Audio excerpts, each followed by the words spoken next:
Hi everyone, this is Anna from Koala Soap, and I have a new mold and it looked really interesting, so I thought I would get it and see how it worked out. So we're going to go ahead. I have measured out the water. It's going to be 5.1 ounces. Let me make sure the focus is there. So I have some clear glycerin, melt and pour. I'm going to go ahead and put this in the microwave. We're going to be using a test of rose quartz from Brambleberry. We're going to be using blue ice, and then we're going to also be using a little bit of Bioglitter. Let's go ahead and get this warmed up and get started. Okay, we have our clear melt and pour melted down. It's about 170. I just checked it. We're going to go ahead and mix our blue ice. Pour a little bit of alcohol into the bath bomb mold. And we will grab our blue ice and start mixing it. I'll add the rose quartz when the temperature gets a little bit lower.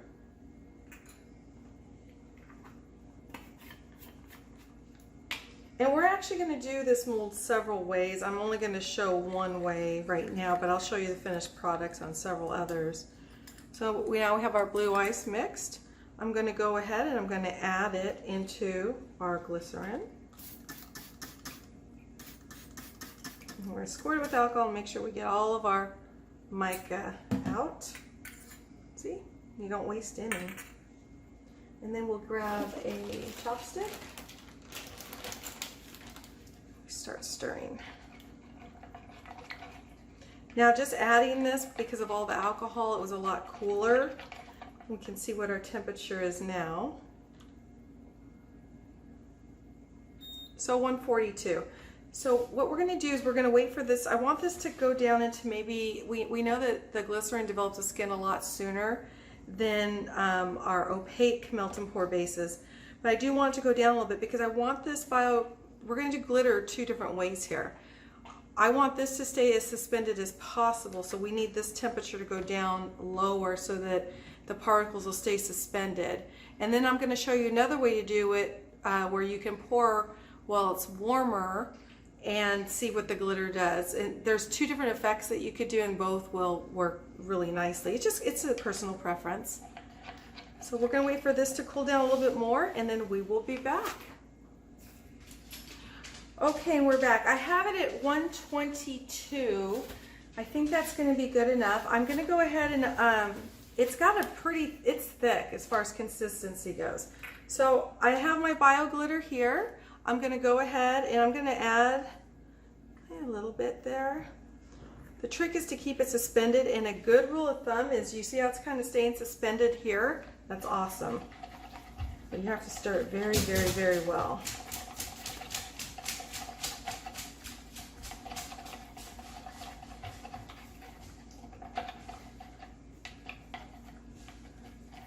Okay, and then we're going to pour. Now I measured out. I hope I did, yay. And then what we're gonna do here, because this particular mold has like a lot of little designs in it, I wanna make sure, as carefully as I can, that it kind of gets into those nooks and crannies. I'm gonna go ahead and squirt with alcohol to get rid of any other air bubbles, and now we're just gonna wait. I'm gonna save this. I have a little bit left, and I'm going to save this skin for another project. So we'll come back and we will unmold this. Okay, and we're back. So because of the color, Kaylin has already claimed this soap as her own. She loves it. So I'm just going to go ahead and unmold it without the gloves on. So this is 5.1 ounces. So we know it's a good size soap.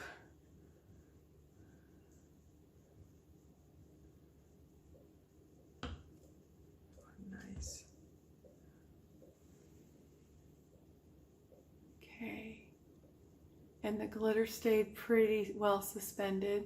We poured it pretty cold. It's a very nice, intricate design. So I wanted to show you that that's how you do it when you pour it with cold, the glycerin to be cooler. I want to show you some others. Hold on. This is what you do when you pour the glitter in when it's warmer, about 140, 150. But you kind of see it's still a cool effect, and it's not rubbing off. it's going to stay on. So it's kind of a neat effect if you want that kind of effect going on. I actually like this one too. I just think it's different. This is just the regular that we made, nothing special. Okay. And then this is the one that I made where, and it's a little smaller because it was a test one, but it's still a good size. I mean, it's still a great size. And I only filled the mold halfway. But if you look, the way I did this effect was I put in some goat's milk, melt and pour. I poured it in hot, about 140, 150. And I swirled it around, and then I drained it back into the cup. And I let it continue to drain till I was pretty sure almost all of it was out. Then I would take a paper towel and I dabbed it a little bit if I saw like there were like little puddles of melt and pour in there. And after that, after it set, I didn't give it that long. I only had to give it about 5-10 minutes. I squirted it with alcohol and then I poured another color on top. So that's what you could do if you want to. I know that another way to do it is you take a pipette, you squirt it in, and then you try to get it into all of these. I don't have the patience for it. Plus it just kind of, for me, it just doesn't work so well because it gets too cool, and I just prefer doing it this way. But feel free to do it the other way too.